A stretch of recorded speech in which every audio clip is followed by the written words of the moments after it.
আলুর চপগুলো বানাবো বলে সকাল থেকেই আমি কি করেছি, আলুগুলোকে সেদ্ধ করে রেখে দিয়েছিলাম। যখন ভাতটা হচ্ছিল ওই ভাতের মধ্যে দিয়ে সেদ্ধ করে রেখে দিয়েছিলাম।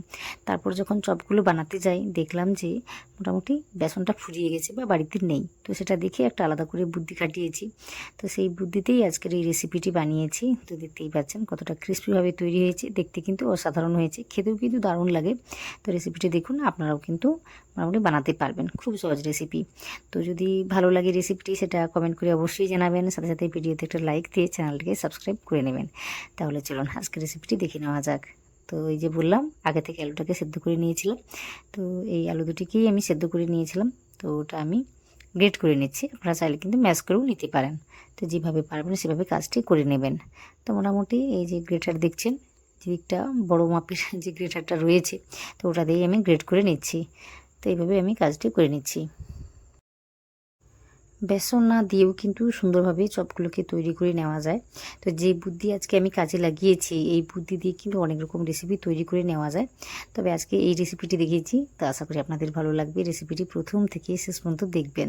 তো এখানে দেখুন আলুগুলোকে আমি গ্রেট করে নিয়েছি। তারপর না এতে কিছু আমি এই সবজি অ্যাড করব। তো আপনারা চাইলে শুধুমাত্র আলু দিয়েও বানাতে পারেন, তবে আজকে কিছু সবজি আমি এখানে অ্যাড করছি। ওই যে আগে থেকে গ্রেট করে রেখেছিলাম, গাজর মিশিয়েছি। তারপর আমি পেঁয়াজ কুচি দেবো, দেবো লঙ্কা কুচি, তারপর দেবো ধনেপাতা কুচি। আমি অনেকগুলোই ধনেপাতা কুচি দিয়েছি, ওটা দিলে কিন্তু খেতে ভালো লাগে। তো আজকে আমি যে সবজিগুলো অ্যাড করেছি ওইগুলোই যে দিতে হবে এমন কোনো কথা নেই। আপনারা চাইলে কিন্তু আপনাদের মনের মতো করে সবজিগুলোকে অ্যাড করতে পারেন এই রেসিপির মধ্যে, তাহলে পরে দেখতেও ভালো লাগবে এবং খেতেও ভালো লাগবে। তো মোটামুটি এইভাবে দিয়েছি, আপনারা চাইলে কিন্তু বিটও দিতে পারেন, বেশ ভালো লাগে। তো মোটামুটি বুঝে শুনে কাজটি করে নেবেন। তো এতে আমি কি করেছি, পরিমাণটা বুঝে শুনে লবণ দিয়েছি, তারপরে দিয়েছি ওই যে ধনে গুঁড়ো আর জিরে গুঁড়ো, ভাজা ছিল জিরে গুঁড়োটা, তো ওটাই আমি দিয়েছি। আর কিছু দিচ্ছি না। আপনাদের কাছে যদি একটু চাট মশলা থাকে তাহলে ওটাও দিতে পারেন, তবে আজকে আমার কাছে ছিল না, আমি তাই লেবুর রস দিয়েছি 1 চামচের মতো। তো বুঝে শুনে সব কিছু দেবেন, বেশি করে দিলে আবার টক লাগে। তো মোটামুটি বুঝে শুনে কাজটি করতে পারেন। চিলি ফ্লেক্সও দিতে পারেন, অনেক রকম জিনিস কিন্তু এতে অ্যাড করা যায়। তবে আজকে আমি ঘরোয়া কিছু মশলা দিয়ে এই রেসিপিটি বানিয়ে দেখাবো আপনাদের। তো আপনাদের আশা করি ভালো লাগবে। তো এখানে না গাজর মিশিয়েছি আমি, যে কারণে এই রেসিপির মধ্যে হালকা একটা মিষ্টি স্বাদ থাকবে, মোটামুটি খেতে বেশ ভালো লাগে। তো আপনারা চাইলে কিন্তু বিটও মেশাতে পারেন, ওই যে বললাম ওটা দিলেও কিন্তু খেতে বেশ ভালো লাগে। আর বিট গাজর ওইগুলো যদি না থেকে থাকে তাহলে অল্প করে একটু চিনি দিয়ে দিবেন, এতে করে কিন্তু স্বাদটা বেড়ে যায়। তো মোটামুটি বুঝে শুনে কাজটি করতে পারেন। তো সব কিছুকে না ভালোভাবে মিশিয়ে নিয়েছি, একটু সময় নিয়ে মিশিয়ে নেওয়ার পর এইভাবে আমি একটু বেশি করে আলুর লেচি বলতে পারেন বা বলগুলোকে তৈরি করে নেওয়ার পর এভাবে একটা শেপ দিয়েছি। আপনারা কিন্তু এখানে আপনাদের মনের মতো করে শেপগুলোকে দিয়ে কাজটি করতে পারেন।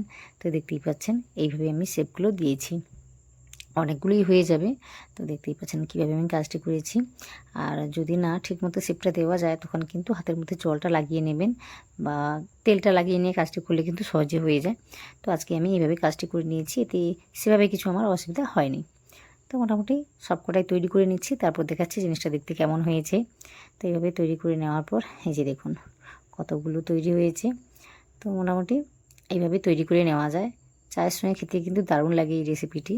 তো মোটামুটি চাটিকে তৈরি করে নেওয়ার পর কিন্তু এই রেসিপিটি সহজেই তৈরি করে নেওয়া যায়, বেশি একটা সময় তো লাগে না, 5 থেকে 10 মিনিটের মধ্যেই কিন্তু তৈরি হয়ে যায়, যদি এই আলুটাকে সেদ্ধ করে নেওয়া যায় আগে থেকে।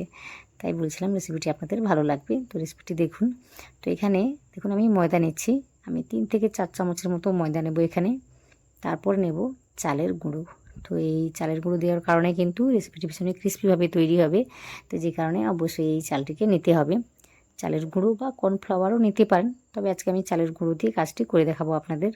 তো 2 চামচের মতো নিয়েছি। তারপর না এখানে আমি একটু লবণ দিয়েছি, তো অল্প করেই দিতে হবে। দেওয়ার পর এতে আমি জলটাকে মিশিয়ে মিশিয়ে মোটামুটি পাতলা করে একটা ঘোল বানিয়ে নেব। তো অল্প করে জলটাকে দিয়ে মিশিয়ে দেখছি কতটা লাগতে পারে, পরে দেখাবো। বেশি করে জলটাকে দিয়ে দিলে কিন্তু সহজেই দোলা পাকিয়ে যায়।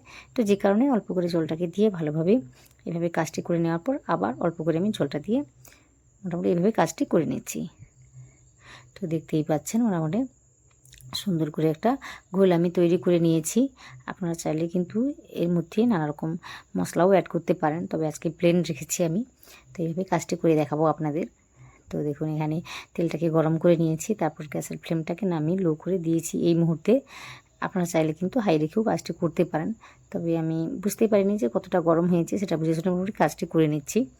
তো এখানে দেখতেই পাচ্ছেন এই যে আলুর যে বল বলবো বা যা কিছু বলতে পারেন, তো চপ বলতে পারেন, তো ওটা আমি দিয়েছি এই ঘোলের মধ্যে দিয়ে ডুবিয়ে মোটামুটি এক্সট্রা যে ময়দার ঘোলটা রয়েছে ওটাকে ঝেড়ে আমি নিচে ফেলে দিচ্ছি। তারপর এভাবে কাজটি করে নিচ্ছি।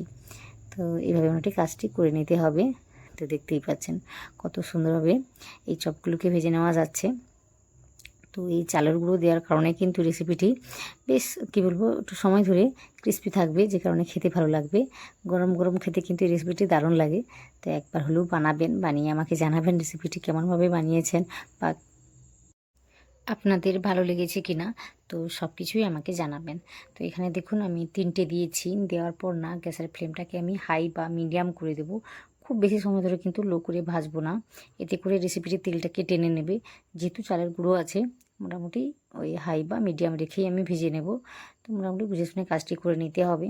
তো দেখতেই পাচ্ছেন এইভাবে মোটামুটি একটু লাল করে উল্টে পাল্টে ভেজে নিতে হবে। বেশি একটা সময় লাগে না, অল্প সময়ের মধ্যে ভাজাটা হয়ে যায়। বাড়িতে যদি আলুটাকে আগে থেকে সেদ্ধ করে রেখে দেন, তাহলে কিন্তু এই রেসিপিটি বানাতেই বেশি একটা সময় লাগবে না। 5 থেকে 10 মিনিটের মধ্যে কিন্তু তৈরি করে এইগুলোকে খেতে পারবেন। গরম গরম খেতে কিন্তু দারুণ লাগে। তো মোটামুটি বুঝে শুনে কাজটি করলেই বেশি একটা সময় লাগবে না। তো দেখুন এইগুলোকে মোটামুটি উল্টে পাল্টে একটু লাল করে ভেজে নিচ্ছি। আর যতটা সময় নিয়ে আমি ভাজবো ততই কিন্তু ক্রিস্পিভাবে তৈরি হবে। না হলে ওই যে ভেতরে পুরটা রয়েছে ওটা কিন্তু বেশ নরম আছে, তো যে কারণে কিন্তু নেতিয়ে পড়ে তাড়াতাড়ি। তো যতই সময় নিয়ে ভাজবেন ততই কিন্তু ক্রিস্পিভাবে তৈরি হবে জিনিসটা।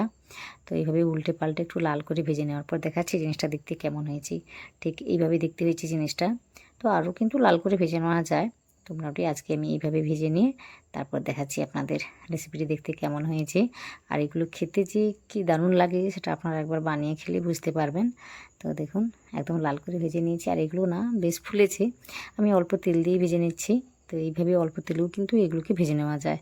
তো দেখুন এইভাবে জিনিসটা তৈরি হয়েছে। তো একই রকমভাবে আরও কয়েকটা আমি ভেজে নিচ্ছি। একই রকমভাবে মোটামুটি ওই যে বেশিক্ষণ ধরে কিন্তু এই ময়দার ঘোলের মধ্যে আলুর পুরটাকে রাখা যায় না, এতে করে আলুটা কী বলবো মিশে যায় ওই ঘোলের মধ্যে। তো মোটামুটি ফটাফট দিয়ে তুলে নিতে হবে। তো এইভাবে কাজটি করে নেবেন, খুব সুন্দরভাবে কিন্তু জিনিসটা তৈরি হয়ে যায়। তো দেখতে কিন্তু দারুণ হয়েছে, আমার তো ভালো লেগেছে। আপনাদের কেমন লেগেছে সেটা অবশ্যই কমেন্ট করে জানাবেন। আর যদি বাড়িতে বানিয়ে থাকেন সেটা আমাকে জানাবেন।